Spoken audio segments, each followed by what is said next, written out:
मैं तो आश्चर्यचकित था जहां एक और चंद्रयान की लैंडिंग हो रही थी और दूसरी ओर हमारे प्रधानमंत्री जी उस स्क्रीन पर बने हुए थे।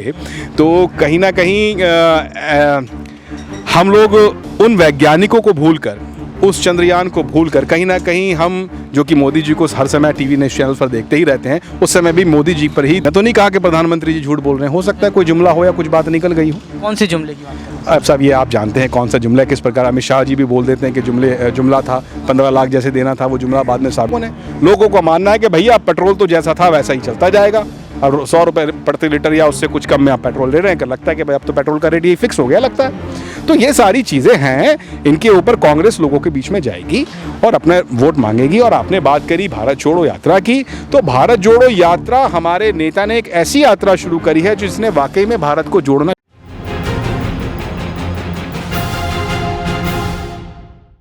चुनाव आता है और ईवीएम का बिगुल बजना शुरू हो जाता है। कहीं कहीं से ये बातें निकलकर सामने आती हैं कि ईवीएम में गड़बड़ी है। तो ये कहा जाता है कि अगर कांग्रेस पार्टी कहीं जीत रही है या फिर अन्य राज्यों में अन्य पार्टियां जीत रही हैं, तो जीत नहीं रही हैं, जितवाया गया है। यानी कि चुनाव आयोग पर भी कई बार जो है दाग लगाया गया, सुप्रीम कोर्ट तक भी मसला पहुंचा है। कई बार मायावती ने ये बात कह दी है कि आप मुझे मौका दीजिए, ईवीएम से आप चुनाव करवाना बंद कर दीजिए, बैलेट पेपर से चुनाव होंगे, आज ही जीत जाएंगे। कई बार अखिलेश यादव भी इस बार बात कर चुके हैं, राहुल गांधी बात कर चुके हैं, पवन खेरा बात कर चुके हैं, सुप्रिया श्रीनेत बात कर चुकी हैं, इसके साथ साथ इमरान प्रतापगढ़ी भी बात कर चुके हैं। लेकिन अब चुनाव जो है बड़े स्तर का है, लोकसभा का चुनाव है, 2024 नजदीक है। कांग्रेस पार्टी कर्नाटक जीत गई। राहुल गांधी ने जो है यहां पर फिर से ऐलान कर दिया कि जो अभी 5 राज्यों के विधानसभा चुनाव है वहां भी कांग्रेस जीत रही है। तो अब देखना यह पड़ेगा कि जहां जहां कांग्रेस जीत रही है, क्या वहां ईवीएम सही है और जहां जहां नहीं जीत रही वहां ईवीएम गड़बड़ी है। ये सवाल जानने का प्रयास करेंगे। हमारे साथ मौजूद हैं इमरान खान, अल्पसंख्यक कांग्रेस प्रवक्ता। सर, आपका बहुत बहुत स्वागत है। मैं धन्यवाद करता हूं। मैं आपसे जानना चाहूंगा, आप कांग्रेस पार्टी के सपोर्ट करते हैं, कांग्रेस पार्टी की तरफ से आप जो है लगातार अल्पसंख्यकों की बात उठाते रहते हैं। मेरा सवाल आपसे ये है कि क्या सच में ईवीएम में गड़बड़ी है? क्योंकि कांग्रेस पार्टी और विपक्ष की जो टीम है उनके द्वारा कई बार ईवीएम पर सवाल खड़े किए गए, जबकि भाजपा सरकार ने ईवीएम पर कोई भी सवाल खड़ा नहीं किया। देखिए, जब सारी ही विपक्षी दलों ने और हमारी पार्टी ने उसके ऊपर आवाज़ उठाई और कहा कि उसके अंदर गड़बड़ी है, तो निस्संदेह उसके अंदर गड़बड़ी तो रही होगी, इसमें तो कोई दो राय नहीं है कि उसमें गड़बड़ी के जब प्रश्न उठाया गया तो गड़बड़ी रही होगी, इससे तो कोई इनकार नहीं कर सकता। तो कैसे लगता है आपको, जैसे लोग बोलते हैं या फिर तमाम लोग बोलते हैं कि दबाते हैं हाथ का पंजा पहुंचता है कमल में वोट, ये सही बात है? देखिए, हमने भी न्यूज़ चैनल्स के माध्यम से देखा या और जगहों पर देखा कि लोग दबाते कुछ हैं, हो कुछ जाता है। ऐसे तो बहुत सारी चीज़ें, बहुत सारी वीडियोस। कर्नाटक तो आप जीते हैं ना? देखिए, कर्नाटक बिल्कुल हम जीते हैं और कर्नाटक जीतने का हमारे जादुई नेता राहुल गांधी जी ने जिस प्रकार से कर्नाटक से जब वो निकले थे अपनी भारत जोड़ो यात्रा के दौरान, और जिस तरह से कांग्रेस की कर्नाटका की जनता भाजपा के अत्याचार से दब गई थी, कुचल गई थी। वो 40% की सरकार वो इतनी ज़्यादा दब कुचल गई थी कि उसने मन बना लिया था और कहीं ना कहीं गांधी जी के अंदर कर्नाटका को एक विश्वास दिखा। तो सर यही है कि जहां आप जीतते हैं वहां ईवीएम में गड़बड़ी नहीं है, जहां हारते हैं वहां ईवीएम में गड़बड़ी हो जाती है। नहीं, देखिए, ऐसा नहीं है। बहुत ही दिल के साथ कर्नाटका की जनता ने सड़क पर निकलकर वोटिंग की है और कांग्रेस को एक बहुमत दिया है और एक बड़ी जीत हासिल कराई। ईवीएम पे क्या बोलेंगे? 24 का चुनाव नजदीक। देखिए, 24 से अगर आप हारते हैं तो गड़बड़ी भी लग जाएगी। नहीं, देखिए, आप हमारी हार तय मत कीजिए। हम तो कह रहे हैं भाजपा और एनडीए हारने वाला है और इंडिया जो कि हमारा अलायंस है, और तो हम तो बार बार कह रहे हैं, हमारे नेता बार बार कह रहे हैं कि भारत जुड़ेगा और इंडिया जीतेगा। अलायंस ने अगर प्रेस कॉन्फ्रेंस करके फिर ईवीएम पर सवाल खड़े कर दिए तो देखिए यदि उसके ऊपर कहीं कोई संकोच होगा, कहीं कोई उसके अंदर दिखेगा तो लोग प्रश्न खड़ा करेंगे। ऐसा नहीं है कि प्रश्न खड़े नहीं किए जाएंगे, प्रश्न खड़े किए जाएंगे। आप लोगों की मांग बैलेट पेपर को लेकर होती है, क्यों? बैलेट पेपर से आपको लगता नहीं कि आसानी नहीं है, गल सकते हैं, गिनने में दिक्कत होगी, आपको लगता नहीं है? देखिए, जब नेतृत्व ये बात उठाता है कि बैलेट पेपर से होना चाहिए तो होना चाहिए। पहले भी तो होता आया है ना, पहले ऐसा क्यों नहीं हुआ? तो होना चाहिए। यदि अगर भाजपा सरकार इतनी ही ज़्यादा पारदर्शी है इसको लेकर, तो आकर अपने मुखमंडल से कुछ कह क्यों नहीं देते कि इसके अंदर कुछ नहीं है, या इस बात पे राजी क्यों नहीं हो जाते कि भाई बैलेट पेपर से कराएंगे? तो अगर कहीं ना कहीं विपक्ष इसको लेकर सवाल उठाता है तो कहीं ना कहीं कुछ ना कुछ तो होगा। तो और बात रही कांग्रेस की जीत की, तो हम अपने नेता के राहुल गांधी जी के पीछे हैं, निरंतर पीछे हैं और चलते रहेंगे और इस देश को प्रेम की राजनीति से जोड़ देंगे। तो देखिए बात यहाँ पर साफ की गई, ईवीएम को लेकर सवाल किए सर से, क्योंकि कांग्रेस पार्टी से तो पूछा कि आप लोग ही जो है आरोप लगाते रहते, प्रत्यारोप लगाते रहते हैं। बात इंडिया की कही तो थोड़ी सवाल इंडिया से भी ले लेते हैं कि क्या आपको लगता है, अभी तकरार हो गई थी, अभी अरविंद केजरीवाल रूठ गए थे, ममता बनर्जी रूठी नजर आ रही थी, आपको लगता नहीं कि चुनाव के पहले गठबंधन को लेकर जो खबरें सामने आ रही हैं वो आने वाले समय में दिक्कत पैदा कर सकता है? देखिए, कांग्रेस पार्टी अपना पक्ष लेके चल रही है और एक बड़ी साधारण सी बात है, हम सब लोग भारतीय हैं और परिवार में छोटी मोटी खट्टी मीठी बातें होती रहती हैं। अगर ऐसा कुछ आप लोगों को दिख रहा है जो हमें नहीं दिख रहा, तो हो सकता है कुछ हो गया हो, मगर हम सब लोग एक साथ हैं, इंडिया एक साथ। बंटवारा कैसे करवाएंगे आप?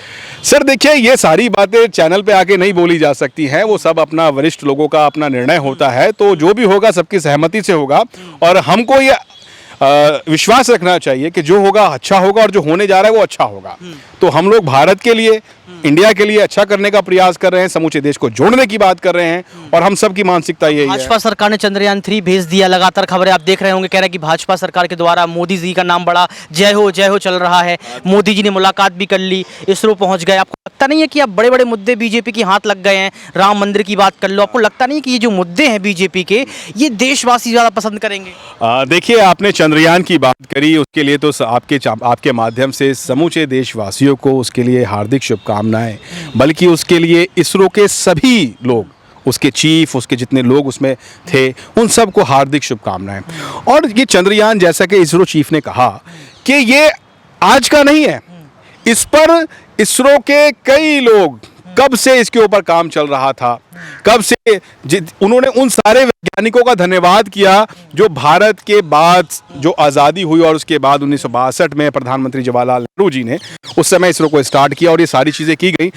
तो इसरो के अध्यक्ष जो हैं, उन्होंने उन सब के बारे में कहा और उन सब के प्रयासों से आज वहां पर हमारा पहुंचना सार्थक हुआ। मोदी है तो मुमकिन है।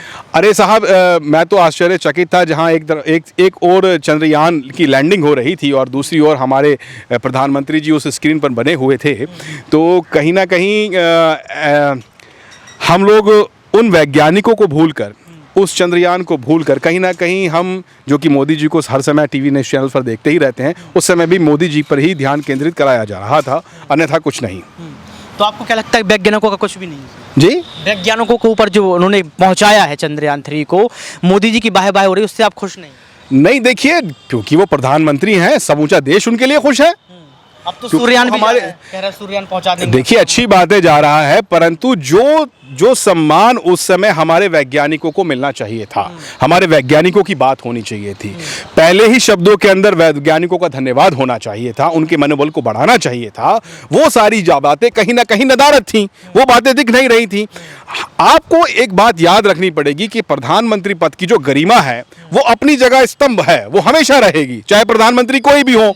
लोग तो ये कह रहे हैं कि प्रधानमंत्री नरेंद्र मोदी को इतना ध्यान है भारत देश का, इतना प्रेम है कि बाहर थे, अंतर्राष्ट्रीय स्तर पर थे, लेकिन पूरा ध्यान चंद्रयान 3 पर था कि कब पहुंच रहा है, कब लैंड कर रहा है, कब हम देखेंगे रोवर को, कब बाहर निकलेगा, कब तस्वीर आएगी।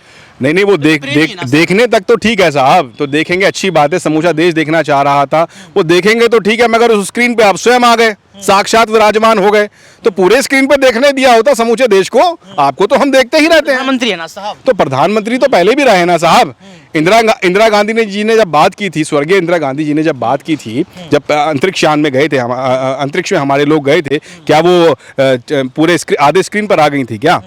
तो इस बात को समझना चाहिए। देखिए, हर चीज़ की एक गरिमा है, हमें उस गरिमा का निर्वाह करना चाहिए, और ऐसा कुछ नहीं है कि उनको किसी को श्रेय नहीं मिल रहा है, श्रेय सबको मिल रहा है, सबका प्रयास है, मगर जो असली श्रेय है वो इसरो के उन तमाम तर वैज्ञानिकों का हो, जो साराभाई हों या जितने भी वैज्ञानिक हैं, डॉक्टर APJ अब्दुल कलाम साहब हैं या जितने भी हैं, उन सबको इसका श्रेय जाता है, जिन्होंने इसके ऊपर अपने अथक प्रयास के बाद भारत को इतनी बड़ी सफलता दिलाई है। तो 2024 को लेकर बात कर लेते हैं कि आखिर क्या रणनीतियाँ कांग्रेस पार्टी बना रही है, असर क्या क्या मुद्दे होने वाले हैं, क्या रणनीतियाँ बनाई जा रही हैं, किस तरीके से आप लोग आगे बढ़ रहे हैं, चुनाव प्रचार कैसे होगा, क्या भारत जोड़ो यात्रा ही बड़ा चुनाव प्रचार रहेगा, या फिर भारत जोड़ो यात्रा सिर्फ और सिर्फ लोगों से मुलाकात करने के लिए है? क्योंकि अब 2.0 आने वाला है, लगातार खबरें आ रही कि राहुल गांधी फिर से आपको जो है भारत जोड़ो यात्रा एक बड़े स्तर पर करते हुए नजर आएंगे।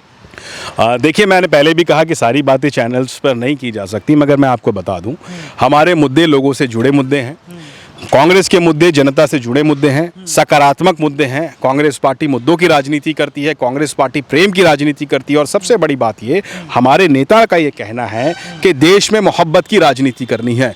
पिछले 9 साल से निरंतर जिस प्रकार से देश को भाड़ने की, भेदने की, नकारात्मकता की राजनीति चल रही है, हिंदू मुस्लिम की राजनीति चल रही है, हमारा सबसे बड़ा मुद्दा यह है कि हम सब भारतवासी एक हैं, ना हम हिंदू हैं ना मुस्लिम हैं, हम सब एक हैं और सब जन एक साथ हैं। हिंदू मुस्लिम सिख ईसाई आपस में सब भाई भाई, ये हमारे मुद्दे हैं जो लोगों से जुड़े हुए हैं। एक आम आदमी किस तरह से उसका उत्थान हुआ, आप देखिए निरंतर हमारा जो मीडियम क्लास था, मध्यम वर्गीय था, वो कहीं ना कहीं उसकी आमदनी कम हो गई है। मोदी जी कह रहे आमदनी कम तो नहीं हुई है, भाषण आया परसों कह रहे गरीब तो अब गरीबी तो दूर हो रही है। सर, आप भारत सरकार के आंकड़े देख सकते हैं जिसमें निरंतर गिरावट दिखाई दे रही है। अब मोदी जी तो झूठ बोल रहे हैं क्या? मैंने तो नहीं कहा, कई बार जुमले भी होते हैं, हम सब जानते हैं।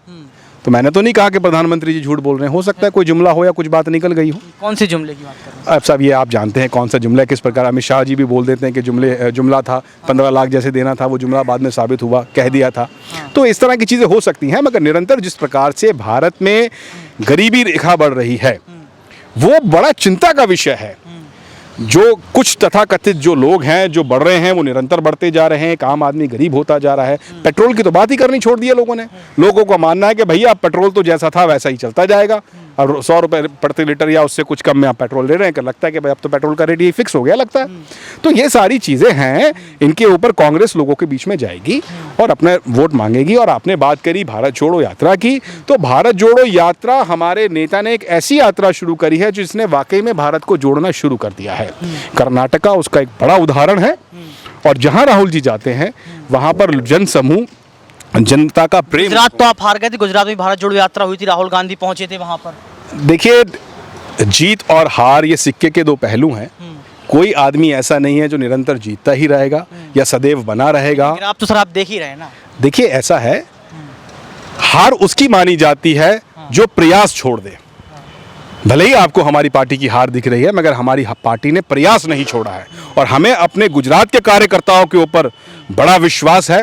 आज नहीं तो कल हम गुजरात जीतेंगे। सीट कम हुई है, अरविंद केजरीवाल ने आपकी सीट कम कर दी। ये कहा गया है कि अरविंद केजरीवाल बीजेपी की बी टीम है, यानी कि जहां अरविंद केजरीवाल घुसेंगे वहां कांग्रेस का नुकसान है। अब देखिए, ये ए टीम बी टीम, मैं इसके बारे में कुछ भी नहीं कहना चाहता हूं कि कौन ए टीम है और कौन। तो एक ही टीम हो गई है। हाँ, अब तो हमारी एक ही टीम हो गई है, हम लोग एक ही हैं। तो ऐसा कुछ नहीं है, हर लोग अपने अपना प्रयास कर रहे हैं। मगर मैं अपनी पार्टी की बात करता हूं कि हम लोग आने वाले समय में, हमारे लोग, हमारे कार्यकर्ता, हमारे नेता, हमें अथक विश्वास है कि एक दिन हम गुजरात। 24 में पीएम कौन? अब देखिए, सारी बातें चैनल पे करेंगे कि 24 में पीएम। बिल्कुल, आपका तो आपको बताना चाहिए आप किसको पसंद करते हैं। हो देखिए, सकता है आप इमरान प्रतापगढ़ी जी का नाम ले लो, अभी की इमरान प्रतापगढ़ी जी पीएम। नहीं, देखिए, हर चीज़ की कुछ सीमाएं होती हैं। और मैं भी एक प्रवक्ता होने के नाते मेरी भी कुछ सीमाएं हैं। मैं उन सीमाओं को पार नहीं कर सकता। तो जिस चीज़ का निर्णय बड़े नेतृत्व को लेना है, उसका निर्णय बड़ा नेतृत्व ही लेगा। मैं उसके बारे में कुछ नहीं कह सकता। राहुल जी को देखते हैं पीएम के रूप में। जी देखिए, उनका प्रशंसक होने के नाते वो, मैं उनको मानता हूँ कि वो मेरे नेता हैं। और वो मेरे नेता इसलिए हैं कि वो मेरे देश को जोड़ने की बात करते हैं, वो भारत को जोड़ने की बात करते हैं, वो प्रेम की बात करते हैं। तो मैं तो कहीं ना कहीं अपने हृदय के किसी कोने में, अपने मस्तिष्क में कहीं सोचता हूँ कि उस गद्दी पर, उस सिंहासन पर, जिसको हम प्रधानमंत्री पद कहते हैं, आज नहीं तो कल मेरे नेता आदरणीय राहुल गांधी जी विराजमान जरूर होंगे। तो ये मुद्दे आपने सुने, ये मसले आपने सुने, ये बेहतरीन मुद्दे हैं और इन पर बात करना इसलिए ज़रूरी है क्योंकि लोकतंत्र में सबसे बड़ी बात होती है कि वोट किसको किसका जाएगा। और जब हम नेताओं से बात करते हैं तो पता चलता है कि उनकी रणनीतियाँ क्या है, कैसे क्या सोचते हैं। क्योंकि ईवीएम के मुद्दे पर बात करना इसलिए ज़रूरी है, एक के बाद एक बड़े बड़े बातें सामने निकल कर आती है कि ईवीएम में घोटाले हो रहे हैं, ये बात है। दूसरी बात, राहुल गांधी भारत जोड़ो यात्रा प्रारंभ करने वाले हैं, तो क्या ये भारत जोड़ो यात्रा कोई राजनीति यात्रा है, या ये कहा जाए कि राहुल गांधी 2024 के पहले इसलिए भारत जोड़ो यात्रा कर रहे हैं कि कर्नाटक पे बहुत ज़्यादा प्रभाव पड़ा था, तमाम बातें। लेकिन अब देखना ये पड़ेगा कि 24 में इंडिया वर्सेस एनडीए की लड़ाई में क्या कुछ निकल कर सामने आता है और किस तरीके से जो है यहाँ पर पार्टी जीत हासिल करती, चाहे वो कांग्रेस हो या फिर इंडिया गठबंधन की बात कर लो या फिर एनडीए हो। दर्शकों, आपको क्या लगता है 2024 को लेकर, आप कमेंट बॉक्स में जरूर बताएं। कैमरामैन सुमित के साथ ऋतिक सविता।